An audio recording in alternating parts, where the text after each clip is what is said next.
Muy buenos días, muy buenas tardes o muy buenas noches. Les habla su amiga J.A. en otro episodio más de la Revolución de las Letras. En este episodio les estaré hablando o estaremos conversando un poco sobre la narrativa emergente. ¿La conoces?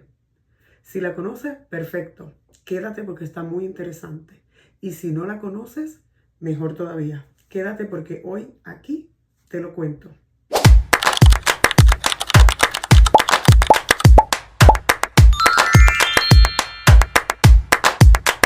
Antes de continuar, no olvides darle me gusta, tocar la campana y seguirme o suscribirte a mi canal para que así puedas conocer más sobre la literatura contemporánea.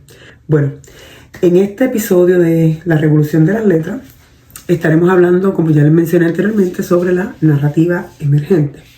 Antes de que podamos pasar a lo que es la narrativa emergente, no podemos pasar por alto dos grandes referentes que marcaron el desarrollo de esa literatura o de esta narrativa.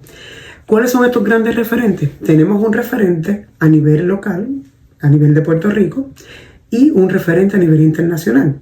Tenemos a nivel local la generación del 70 y a nivel internacional el movimiento del crack mexicano.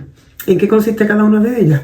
En este episodio no vamos a entrar en detalle sobre la generación del 70 y el movimiento del crack, pero voy a explicarte brevemente cómo su ejecución en ese movimiento y esa generación dieron pie o dieron entrada a las bases que hoy fundamentan la narrativa emergente o la literatura emergente. Para comenzar brevemente, la generación del 70, una generación que renovó la narrativa establecida. Los cánones literarios siempre tenían una narrativa establecida, cómo se debe escribir, cómo debe ser su estructura, cuáles deben ser los temas. ¿Qué hizo la generación del 70? La generación del 70 buscó renovar esa estructura, buscó romper con esos esquemas y desconstruyó, ¿verdad? Desconstruyendo los mitos nacionales, criticando las estructuras patriarcales y explorando temas de identidad, no solo de identidad cultural, identidad de género y otros temas que eran temas que los cánones literarios pues básicamente silenciaban y no daban oportunidad a ese tipo de temas sociales. Algunos de estos autores, ¿verdad?, conocidos y reconocidos en la literatura, como Ana Lidia Vega, Magali García Ramos, Rosario Ferré, fueron algunos de los autores importantes que marcaron la generación del 70 y que tuvieron el valor de romper un poco con sus temas y sus escritos esas estructuras tradicionales que tenía el canon literario. Vamos, ¿verdad? Sus características, ¿verdad? Mayormente, generalmente, las características de la generación del 70 eran perspectivas de género, eran ir contra el patriarcado, era el uso de lenguaje coloquial o popular, integrarlo en sus escritos, algo que los cánones literarios eran muy celosos. Pues ellos buscaron, y con sus escritos buscaron romper, y entraron, ¿verdad?, a hacer una nueva manera de escribir. Eso es verdad, eso es referente al local en Puerto Rico. Ahora bien, vamos a términos internacionales. Cuando hablamos de términos internacionales nos referimos a la literatura internacional. En este caso, el gran referente para dar pie a la narrativa o literatura emergente es el movimiento del crack mexicano en el 1996. ¿Qué es el movimiento del crack mexicano? Con el mismo propósito de la generación del 70, en el 96, este grupo de 6 escritores tenían la intención de también romper con lo establecido por los cánones literarios. Pero en este caso lo querían romper de una manera distinta. Ellos lo hicieron integrando en sus escritos una literatura o un vocabulario más elevado que requería de una lectura más profunda o de un nivel intelectual más avanzado para comprender sus escritos. ¿Para qué? Para romper con todo aquello que ellos llamaban como que era una literatura complaciente. Ellos querían ir en contra de lo que vendía, de lo que la gente pedía. Ellos querían hacerlo de manera distinta. Por lo tanto, esto es un gran referente para lo que hoy en día conocemos como la narrativa emergente. Le da base o le da pie a lo que conocemos como narrativa emergente, ya que rompe con esquemas, abre paso a nuevas visiones, ¿verdad?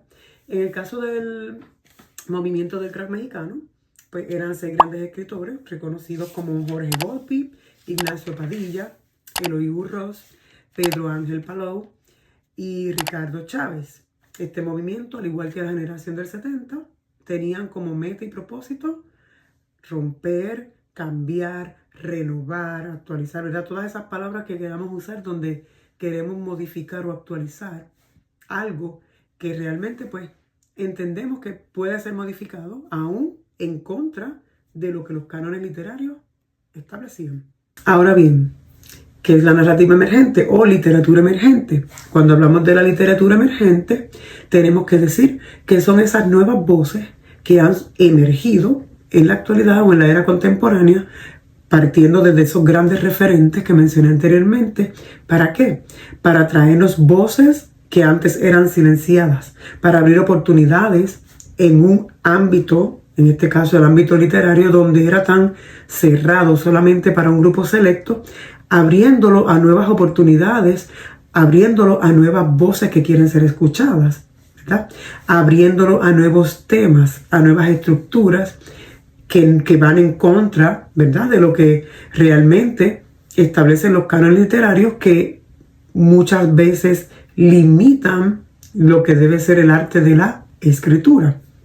Por lo tanto, si lo vamos a ver de una manera más simple, es una corriente que solo busca evolucionar constantemente, que no pide permiso para entrar, ¿verdad?, que va contra los cánones literarios porque le importa más llevar un mensaje de crítica social, de reflexión, ¿verdad?, que es lo que realmente pues le interesa al lector contemporáneo. Así que esta literatura la podemos definir como esas voces que, al ser silenciadas y rechazadas por tanto tiempo, al fin lograron encontrar una manera de emerger a la literatura o a la nueva literatura. Ahora, es muy importante recordar y recalcar que aunque estos movimientos, esta generación, ¿verdad?, y esta nueva narrativa emergente tienen el mismo propósito y el mismo fin, no todas tienen la misma estructura, porque por la misma razón. Ellos buscan romper, ¿verdad?, con un solo sistema, con una sola estructura. Por lo tanto, todos tienen el mismo fin, el mismo propósito, pero utilizan estructuras, narrativas, vocabulario, todo diferente. Voy a darles una comparativa, quiero que vean un ejemplo comparativo entre un escrito o varios escritos importantes de cada una de esas generaciones y movimientos. Les voy a presentar un escrito de la generación del 70 de Puerto Rico, un escrito del movimiento del crack mexicano y un escrito de un autor emergente en la actualidad puertorriqueño. ¿Okay? Vamos a comenzar con el primer escrito. El primer escrito que me interesa que ustedes conozcan, además de muchos que hay, es el de Rosario Ferré, que se titula Cuando las mujeres quieren a los hombres. En este escrito de la generación del 70, Rosario Ferré trajo un tema que en esos tiempos era muy controversial, como lo era la prostitución y como lo era el patriarcado o el machismo, en el cual, no les voy a contar el cuento, búsquelo y léalo porque está muy interesante. Y aun cuando lleva mucho tiempo, ¿verdad?, muchos años ya ese escrito, aún todavía prevalece el tema principal, ¿verdad? Pero en ese escrito, Rosario Ferré lo que buscaba era mostrar un relato de dos mujeres que, aún viviendo bajo el mismo techo y en condiciones sociales distintas, al fin y al cabo se percatan y se dan cuenta que están viviendo bajo el mismo patriarcado, bajo el mismo sistema social que limita y margina a la mujer. ¿Okay? Ese es básicamente el fin de ese relato. ¿Qué sucede? ¿Cómo Rosario Ferré se va contra las estructuras canónicas? Trayendo temas como la prostitución, mostrando temas como el feminismo, el machismo, usando lenguaje popular o lenguaje coloquial, al mismo tiempo que utiliza el lenguaje formal, ¿verdad?, incluyéndolo. De esa manera, Rosario Ferré rompía con los esquemas, rompía con los cánones literarios. Entonces, Otra cosa, les mencioné que cada uno de ellos, tanto la generación del 70, movimiento del crack mexicano, como los autores emergentes, hacen de situaciones sociales o situaciones cotidianas humanas historias extraordinarias con sus escritos. En el caso de Rosario Ferrer, no voy a entrar en detalles, ¿verdad?, sobre la historia, pero el relato está basado en una madama en la ciudad de Ponce, Puerto Rico, y de ese relato de esa madama en Puerto Rico es que ella hace ese relato. O sea, una situación cotidiana, una situación social normal, la convierte en algo extraordinario en su lectura para llevar un mensaje. Esa es Rosario Ferrer en la generación del 70. Ahora veamos el movimiento del crack mexicano. Esta es una de las historias que a mí más me llama la atención y más me demuestra cómo rompe con esquemas y cómo hace de lo cotidiano algo extraordinario. En el movimiento del crack, Ignacio Padilla escribe un relato llamado La balada del pollo sin cabeza. En este relato no es un relato imaginario. Nuevamente, Ignacio utiliza una historia real, social, que inclusive no sucede en México, sucede en Estados Unidos, porque ellos rompen con solamente estar escribiendo relacionado a su país, se van de manera internacional, y allí, en base a una historia que era un pollo conocido como el pollo Mike, que fue una historia real que sucedió en Estados Unidos en 1940, su dueño pica la cabeza del pollo, el pollo sobrevive sin cabeza 18 meses, se convierte en una sensación para la sociedad. Y haciendo uso de esa historia verídica, Ignacio Padilla escribe su relato basado en un pollo sin cabeza, y eso se hace sensacional, eso se hace algo extraordinario. Tienen que leer la historia porque también es muy interesante. Algo que rompe, lo hace de manera internacional, busca una historia de Estados Unidos, y otra, que su lenguaje, el lenguaje que utiliza Ignacio Padilla en ese escrito no es un lenguaje fácil de comprender. Es un lenguaje con palabras bien sofisticadas, palabras de muy elevadas, a las cuales cuando lees tienes que internalizar más y hasta buscar el significado de cada palabra para comprender su escrito. De esa manera, en la generación del crack, a través de ese escrito podemos ver cómo rompen con lo tradicional que se establece en la literatura, ¿verdad?, mediante los cánones literarios. Ese es el segundo. Y el último que quiero que vean la comparativa es en la literatura emergente puertorriqueña del autor Richard Rivera Cardona, Piedra de Luna. Se llama Piedra de Luna. Tampoco le voy a dar la historia, léalo, búscalo, que está súper interesante, muy bueno. Y es un relato de un periodista.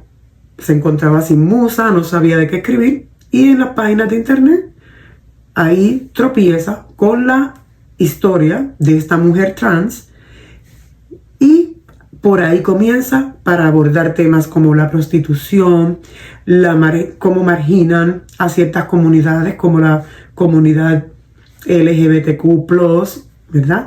Temas como la violencia, cómo el sistema abusa, todas estas cosas.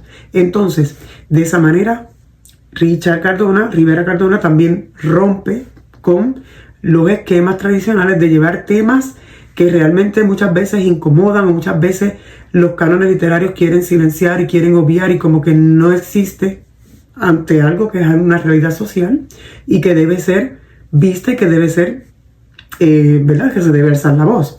Otro aspecto por lo que hace de algo cotidiano en algo extraordinario es que Richard toma esta lectura o relata o escribe ese relato basado en una lamentable masacre que ocurrió, ¿verdad?, en Estados Unidos, en Florida, en una discoteca específicamente para la comunidad LGBTQ, y basado en esa triste masacre, esa triste historia que ocurrió en esa discoteca, ¿verdad?, eso ocurrió en el 2016, pues Richard escribe esta historia. ¿Para qué? Para llevar un mensaje, una crítica social, donde rompe con los esquemas literarios y donde llega a través, ¿verdad?, de sus escritos a unos lectores que realmente, pues no podemos negar que están buscando más y buscando escrito más afín con la realidad social que estamos viviendo. Como pudimos ver en cada uno de estos escritos, todos tienen un mismo propósito, aunque todos tienen una estructura diferente. Y ese es el fin de la literatura emergente o de ese tipo de generación, de este movimiento. ¿Cuál era su propósito? Romper, ¿verdad?, con esos estándares literarios, los cánones literarios. También convertir temas cotidianos en temas extraordinarios. Asimismo, también buscaban llevar mensajes, sea de reflexión o de crítica social. ¿Para qué? Para estremecer los cimientos de esta literatura fuerte, ¿verdad?, que se considera en los cánones literarios. ¿De qué manera? Utilizando todo a su alcance. Utilizando, en este caso, cuando hablamos de la narrativa emergente, utilizando todos los recursos a su paso o a su mano. Ahora bien, preguntas. ¿Sabía usted de alguno de estos movimientos? ¿Los conocías o no los conocías? Escribe abajo en los comentarios si conocías sobre el movimiento mexicano del crack, si conocías el propósito principal que tenía la generación del 70 a través de sus escritos, o escribe también si conocías sobre la narrativa o literatura emergente. Aquí en los comentarios me lo dejas saber. Y para resumir, en este episodio viajamos en el tiempo, describimos un poco las bases o el fundamento para lo que hoy es la narrativa emergente. Pasamos por la generación del 70 con Ana Lidia Vega, Rosario Ferrer. Luego nos movimos internacionalmente a México con el movimiento del crack mexicano. Y hasta llegar a Puerto Rico con uno de los autores puertorriqueños de la narrativa emergente o literatura emergente, Richard Rivera Cardona. Y así, ¿verdad?, pues estuvimos un poco más inmersos en lo que realmente nos quiere traer lo que nos quieren traer estos nuevos autores emergentes, ¿verdad? Y en entender un poco más a fondo lo que es la literatura o la narrativa emergente. Ahora les pregunto, si conocen algunos, o les digo, ¿conocen algunos otros autores? Aparte de la lista que les voy a dejar aquí en pantalla o en la caja de descripciones, si conoces otros escritores emergentes, ya sean de Puerto Rico o internacional, escríbelo en la caja de comentarios para compartirlo y para que podamos seguir conociendo y apoyando esta nueva generación de escritores.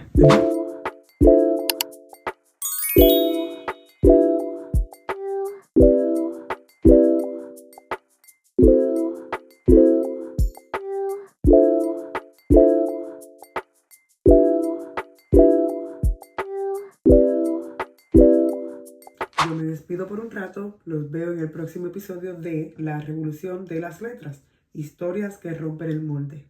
Hasta la próxima.